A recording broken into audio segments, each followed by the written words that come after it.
Salut tout le monde, ça va? J'espère que vous allez très bien. Comme d'habitude, c'est moi, Alvin Smith, avec Ornella.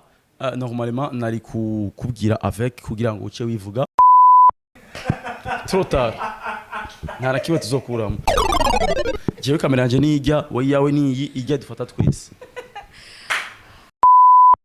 Merci. Nimba umuntu yabereye ukamubwira, nimba umuntu ari mwiza ukamubwira, nimba umuntu yisize wanja nabi ukamubwira uyo wanja ni wa Shuleta. Ornella wari nk'umushuga daddy ari mu gihugu cya Australia akakubwira ati je yana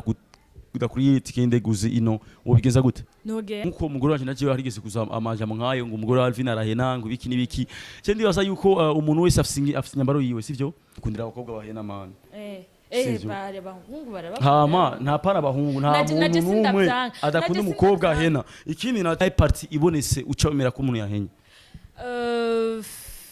Biravana nka jewe kuri jewe personnellement. No mbona ko nahenye jewe nahenye iyo impuzu donc isi ripibonese Ese kwa Benasi silipe yabonetse. Amabere yabonetse. Kwa Benasi silipe yabonetse cyangwa amabere? Mbaye silipe. Byari kuvyerekeye irebe. Irebe FM. Twakubona usigaye upostinga uri live uri kuragira ibintu donc uri gukora ikiganiro hariya est-ce que bitubwira neza wewe genre ko ba uzi byinshi kuturusha kuri Alvin Smith. Sorry. Nitraheza Alvin nitraheza. Umwanya uri kuri tujana. Mwe na Nelinat yakwa hari ibintu yigeze kuvuga ko woshaka kuvuga ko gute ko ramufashe ku nguvu ujya jewe sigu yanje ujya nawe yo masino shobora kugira Alvin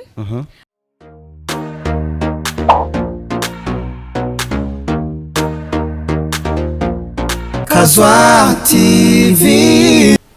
Salut tout le monde, ça va? J'espère que vous allez très bien. Comme d'habitude, c'est moi, Alvin Smith, avec Ornella. Byari byamucanze ni ryambere akoreye muri kamera zitatu kubera yuko yaramenyere kurira muri kamera imwe rero byamucanze ayerekana amazi Alvin ndabehe ko kamera ari zitatu iyi ndaba ni yahe muga turabitahura avec le temps azotahura yuko isi yamaze gutera imbere ibi byigisha n'abandi bantu bakora mu ma televiziyo atandukanye online yibigisha yuko umuntu uteza kwishana n'imibiri kamera zibishanga zitatu kugira ngo ikintu gishobore kumera neza ikintu gishobore quality voilà ikintu gishobore kutarambira abantu bariko barakiraba voilà ikiganiro ni Place 257 Industry ni ikiganiro musanzwe mushikirizwa na jewe Alvin Smith nkuko twabivuze hamwe na Ornella urafite irindi zina Gikirundi Dushime Ornella voilà et or donc rero aujourd'hui twaje dufise topic zitatu canke zine topic ya mbere ni topic tuza kuvuga ku muririmbyi Bface on the floor mu gihugu cha Australie topic ya kabiri tuza kuvuga ku muririmbyi Bell Nice avec ses styles icya gatatu tuza kuvuga topic ya gute tuza kuvuga kuri surprise Monia yatwemereye n'ubu munsi tutarabona yatwemereye na ya kane tuza kuvuga ku muntu umwe ndaza kumuvuga quoi non on est direct ici oui je sais on est direct ok ça va merci beaucoup donc topic d'office ni zine cyangwa zitanu ndibaza nkuko Ornella twa yabivuze aussi donc topic ya mbere sasa Ornella wavuze ni gute topic ya mbere ngo wabivuze mu introduction tuza kuvuga turiko tugira tuvuge kuri Bface waberewe d'abord merci umusheri wambaye kuri nziza Josi ndubase sindikunda urandraga cyangwa ndakudraga jamais de la vie mugabo jewe ndi umuntu ari direct none naho ndraga Alvin none uri mu mizero oya man jewe ntabwo ntiyaragera nyine mani wapi kabisa je ibintu byandi bagore urumva si je numwe arananiye wumva ko ruja kwikorera ubundi bo kunanira nibisigura ngo kubana cyangwa iki wa nyine numwe tumba mbona ko ari sawa donc gutera umuntu amashugwe jewe mba mbona yuko ari ikintu ciza cyane kuko gute ugumana ikintu ku mutima cy'umuntu kimubonako gute ubona yuko kana kayabereye ukabigumana ku mutima ngo kwera ngo ntave yibaza kubera iki bimubwire man ivyo bindi aza kwibaza arimenya mugabo wamubwiye ukuri ku mutima wawe turi kwisi merci nimba umuntu yabereye ukamubwira nimba umuntu ari mwiza ukamubwira nimba umuntu yisize wanja nabi ukamubwira uyo wanja ni wa Shuleta voilà c'est ça wanja niki Alvin crayon ok voilà merci na wambaye neza nkuko vyama nije nagutaye iminze kandi ntugeze wimvira kubimbwira donc je suis vraiment désolé kandi ntushaka kumza kubivuga bon c'est ton droit kubera iki wisize vernis idasa ku maboko ndakunda kuraba akadetaye kose ni kubera ko nivyo nkunda kenshi vernis nkunda kugira vernis isa ahantu hose ndakunda kurayisigira come on tout est possible isa niyo nisigi tout est possible urazi umuntu akubwiye ngo iyo ndirimbo ngo ni iwawe Jean nk'ubu uririmbye indirimbo ukaza bakubwiye iyo ndirimbo ni iwawe abashatse kubwira ça kuvuga soit oya canke waguye ko vraiment hari ngo namba ari wowe wifotoye ngo no wifotoye gawe Jean abari karaguponda nyene umva mbwiye ngo nije nisige gusa genda tsko bansigiye bien. Ouais, c'est très bien. Nandi sivuga ko gusigiye nabi. Mugabo nyene kwera zidasa navuze ati c'est soit urusanzwe ufise zimwe ucuravuga kubera economy ucuravuga reka nkure kwizi zamaze kukononekara ha mashire kwi donc tuje kuri topic uti rero ngo gute yes Bface ari muri Australie amaze iminsi kandi c'était la deuxième fois agiye ouais c'était la deuxième fois si je me trompe pas kandi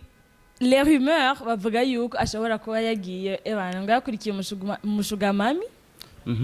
kandi ko atazogaruka so sinzi rero ko ari umuntu yoba afise amakuru vyumva gute jewe nanje ndamaze iminsi nca ku mbuga zitandukanye ndamaze iminsi mbona amastori atandukanye y'abantu ndamaze iminsi yose numva urukuru ndiyaza niyo nkuru nkuko barundi bayivuga bavuga ngo yashobora kuba yagiye umushuga daddy umushuga mami biki n'ibiki je ndibaza yuko peu importe umukobwa uko aba ameze kose imyaka bafise yose aba ari umukobwa sivyo kandi urukundo ntiruraba ngo rikanaka nguri muto none imagine iyo yagenda kuraba canke iyo yatwagwa n'umupetite w'imyaka 18 mwabivuga gute mwavuga oya ahubwo ni ryari bavuga ko umuntu ari umushugamami voilà afisi akusha wose usana abashugamami buki wora amaze kugera mu rwego rw'abashugamami mundabiri umukobwa mumundabiye neza nimubona yuko amaze kugera mu rwego rw'abashugamami ariko arakubesha umushugamami reka ndabikubwiye nce mbona ko atavyuzi umushugamami kubera uriwe niyo mpamvu yakusigurira bon naje umushugamami man urazi kumpaye chata vraiment umushugamami bafise amahera meshi voilà nico yinashaka yo guhonga umuhungu urabona uramaze kubona umuntu yiha pen yo guhonga umuhungu sha abafise amayame afise amafaranga byose birazimvye umuhungu n'umuhonga amahera yo kuja kugura amavuta umuhungu umuhonga imodoka sivyo umuhonga inzu umuhonga ma voyage umuhonga ma business nyene ivyo donc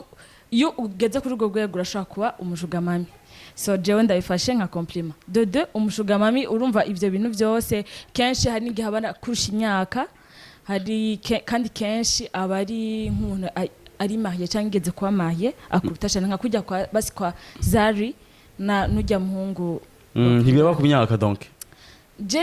nibaza ko karimwe akantu k'imyaka mugabo cyane aba ari umuntu akurusha ntagushiriyemo nela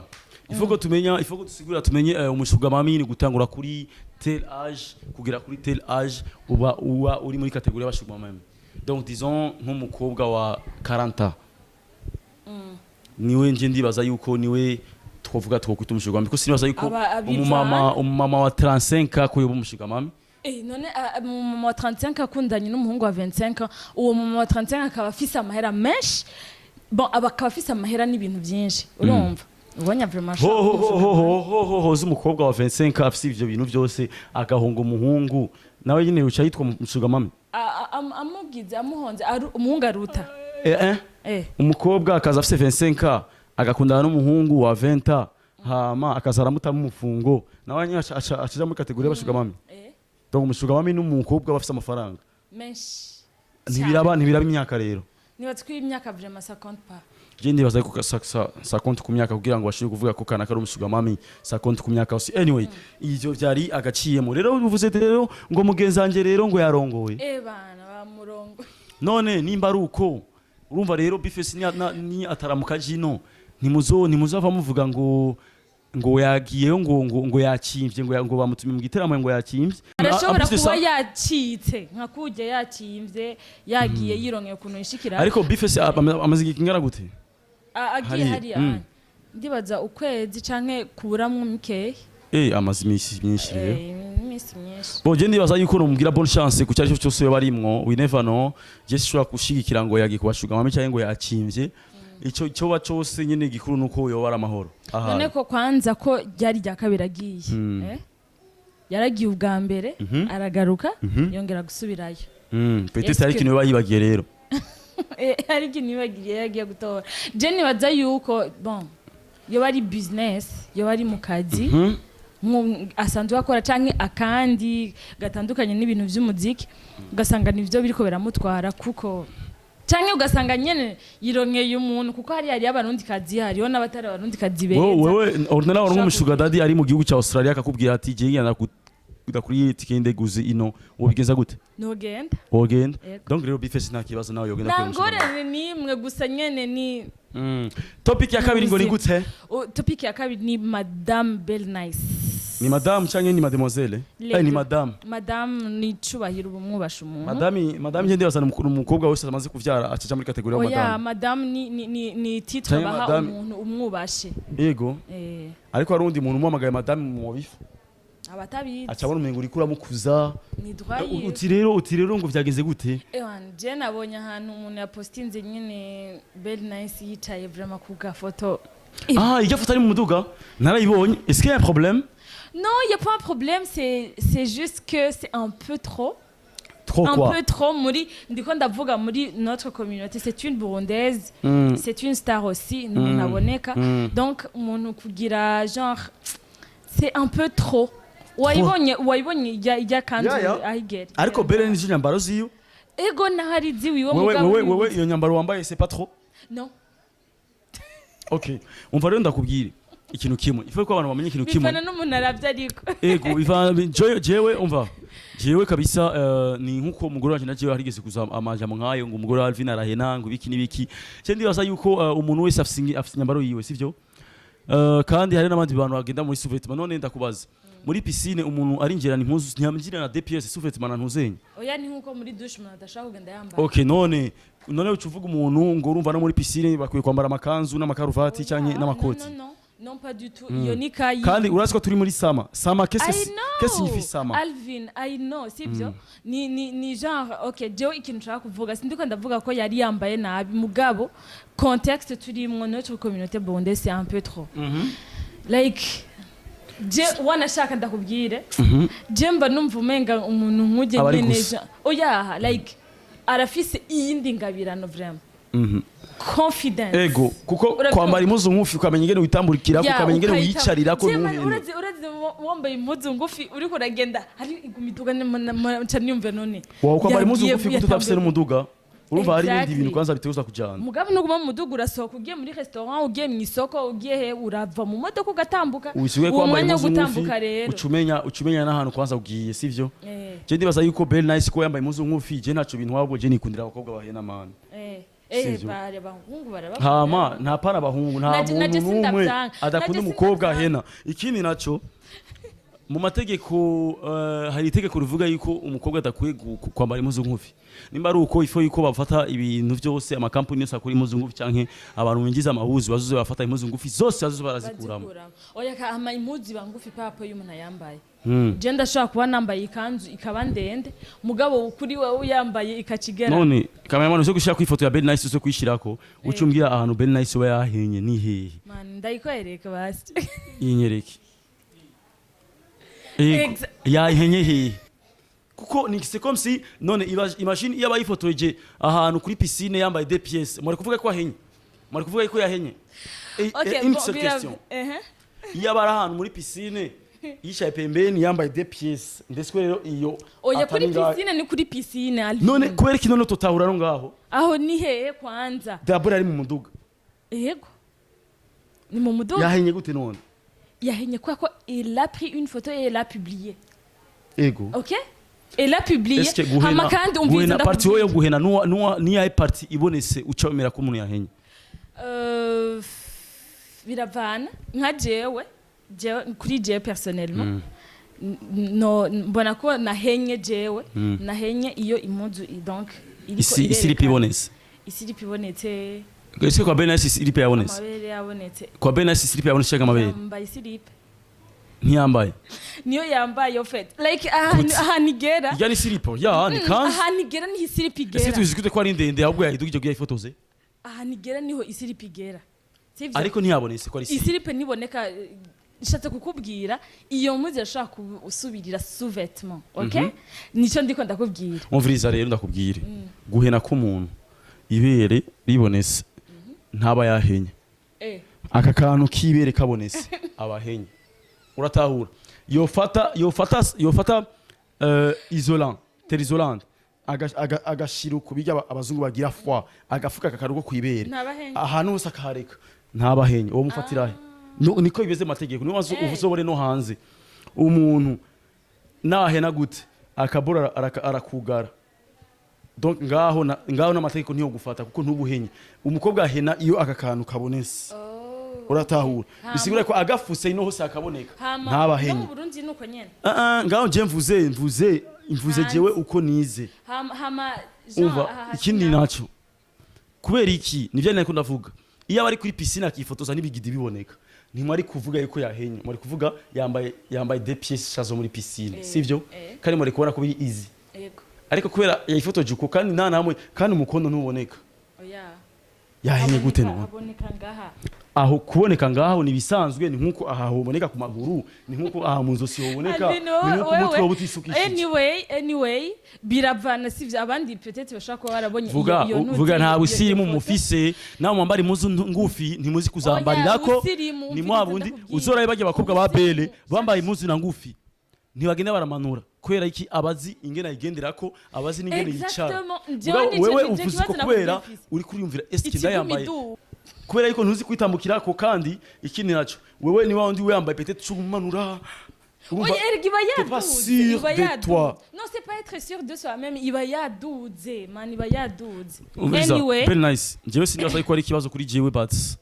jewe nta namwe nabonye ko yahenye. Naje nacho office belle night na kibazo office na wewe sina tatizo kabisa. Gusa umviriza twebwe turinga kugira ngo dutange amakuru kutetringa kugira ngo tuzana ama commentaire twabonye ahandi. Nta bibazo twabifitanye nta bibazo kubiri. Exactly, yeah. None twofiki nabo bantu man. Uretse ikintu catumye ndanayumvira iyo topic ni kwa ko umuntu yabipostinze yabivuze ko ndavuga ni iriga turinga bwazana ama commentaire abandi batigeze babona bica bituma nanje mvuga ni kumenga ibintu umuntu yavuze nivyo like arakunda arafise du style twe vraiment kandi vraiment big up sana artiste wa mbere mu artiste we na Iritina birekura mugabo bere yarirekura cyane confidence bisigura si confidence imana umuntu wese afise nyina bayeho tu ni confidence vraiment Alvin hari nundi muntu yambaye impuzu ku mavi yaboneka yumva umenga arabuza amahoro umenga acha yumva ari gusa abashaka kumanuka donc ça veut dire que les abantu batandukanye voilà topic ikurikira turavuga kuri Monia Monia frère yigeze guposta article non yigeze guposta caption ige Big Fizzo agiye muri Dubai ya nawe nyene yaciajayo aravuga ati we gonna make something sinibuka yo nuzenya special kitarigera kiboneka ya twanye tugatwara ikintu kitarigera kiboneka donc kuri jewe directement naciye nibaza yuko yo ari ntuzenya yoba peut-être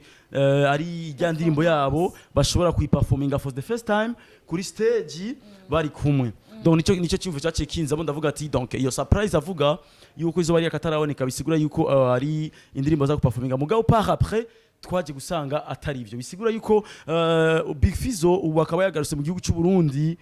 batagize irya ntuzenya bisigura yuko soit surprise ntigeze iba canke barayikoze ahubwo ntirasohoka ikibazo est-ce que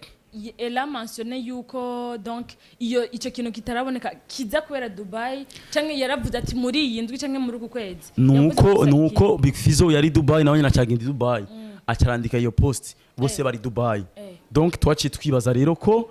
ivyo bintu donc ça veut dire que cyangwa usange vyaranse you never know ivyo yariteze ko biza kuba ntivyabaye genre donc turacamwishije rero turacamwishuza muze canke nama image bagiye gukora aya ama image akurikira ya video yabo bari bategura naje nivyo naciye nyumva ni opinion ni ihe opinion yanje nuko bashaka kuba bagiye nyene barakora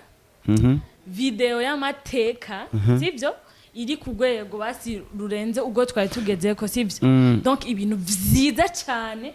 kandi bititezwe donc ari byo nibaza ko I can't wait je ndibaza yuko gushika amasaha twese turamenya ivyari ivyo but ivyo twari ko turibaza ni boshobora kuririmba ya ndirimbo yabo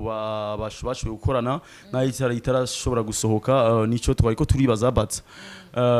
kuririmba for the first time kuri stage hamwe i Dubai ntivyabaye bigikunda kuko nivyo twari ko twabibonye donc bisigura yuko yanya surprise yavuze iri mu yindi way peut-être cyangwa usange ni muri rya way nyene mugabo vyaranse we never know topic ikurikira nanashize hagati muri ma parenthèse niyo umuririmbyi yitwa Alvin Smith la fois passée mu kigano geruka abatukira vyarabibonye twavuze yuko tuzobizana mu kigano donc mu kigano cy'umunsi byari kuvyerekeye irebe FM twakubona usigaye upostinga uri live uri kuragira ibintu donc uri gukora ikiganiro hariya est-ce que bitubwira neza wewe genre ko ba uzi vyinshi kuturusha kuri Alvin Smith je Alvin Smith deja ndamanzi vyinshi kubarusha kubera jewe ndi jewe hama ikindi nacice kubaza kubera ko wakizanye ngaha nishobora kwa tuko turavuga ivy'abandi hama ngo ibi ngo tugihunge ucumye ngo je ndiko ndagira ubwoba bw'ikintu umva jewe ikintu ukwiye kumenya hariyo video za gusaba yuko wacisha ngaka video gato ndaza kukabaha hama ucutahura ico jewe nkora donc jewe sifise akazi na kamwe nkora kubera yuko nivyo nigiye kwishure sivyo nkora donc je rero akazi kanje nakazi kariko kose shobora guhura nako mu nzira ndagakora kanyinjiriza amafaranga donc rero ivyo byo kuvuga ngo umusitare ngo ubustare jewe ubustare ntaco bintwaye kuko ubustare ni kimwe no kuronka amafaranga nikindi kandi nibaza yuko ari kimwe mu matala donc kuririmba atalent zawe nizigarukira mu kuririmba gushyira mu makuru voilà talent zanye gende umuntu yakuriye mu buterere umuntu avukiye mu buterere dufite talent zitandukanye kubera yuko ntitwigeze twifokasinga ku kintu kimwe twifokasingaga ku bintu bitandukanye kandi nyene wasanga tubishoboye byinshi kubera yuko tuba dufite ntuzenya yo kubikora ishaka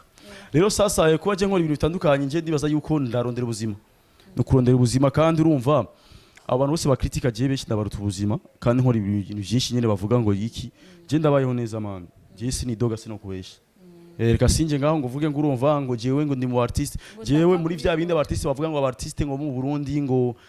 warashonje sinshonje kubera yuko jewe ikintu nkora si buririmbye gusa niyo mpamvu ntashonje donc nimba abandi bavuga ngo umuziki nturiha ni kuri bo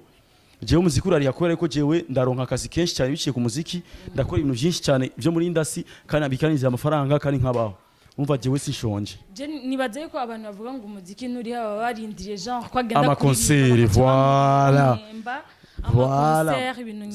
donc uba wicaye wishinga ubustare bwawe wishinga na showbiz zawe ngo reka jewe bazontumira bro uzosanga wasaze no munzu uzosanga ni n'umuhero waje ku isi uri munzu nguri muri showbiz ugasanga inzu wisigaye uri wenyene donc ça veut dire que icyo no cantekirira n'abandi baririmbyi bose nk'impanuro muzoraye muze murakora uriyo kwicara hasi ngo murabastare sivyo kuko ubustare ni kimwe n'ubuzima no kwibeshaho nikindi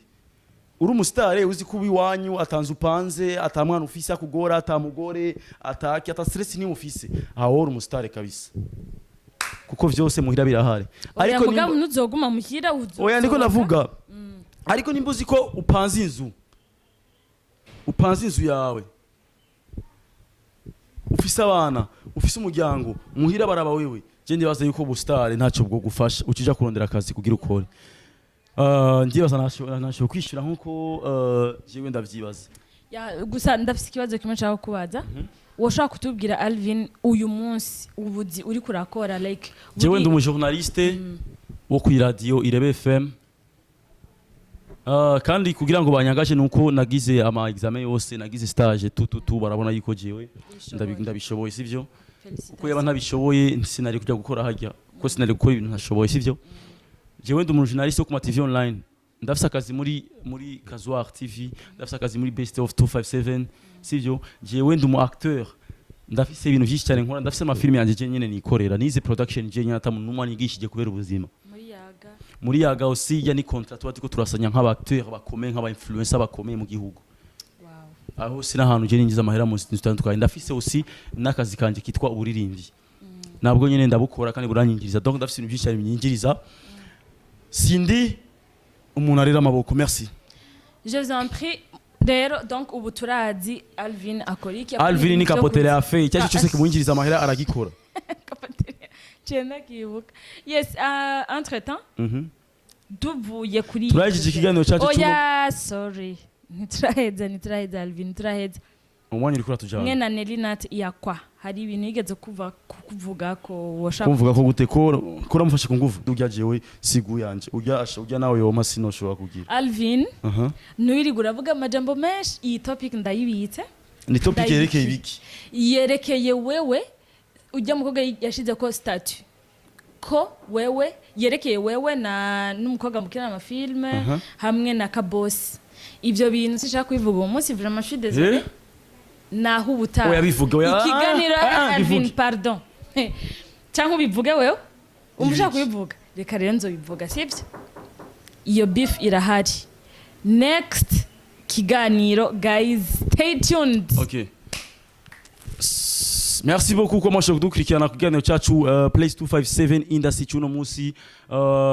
C'était très bien Ornella. En tout cas. Naho munyuma ushaka kunyingira ushaka kunyahukanisha n'umugore utanga kuvuga ibyo abandi bakobwa, c'est un problème pour moi. Donc merci beaucoup kwa mwasho gufata iminota 25 nimba 20 ningahe mu kudukurikirana. Merci beaucoup, Imana ibahezagire cyane aho muri hose. Urafite cyo kongerezaga Ornella? Non, juste gushimira abantu badukurikirana ku munsi, abantu bakora subscribe, abantu bagira commentaire bakavuga like bakavuga ikiganiro kuntu babikibonye, vraiment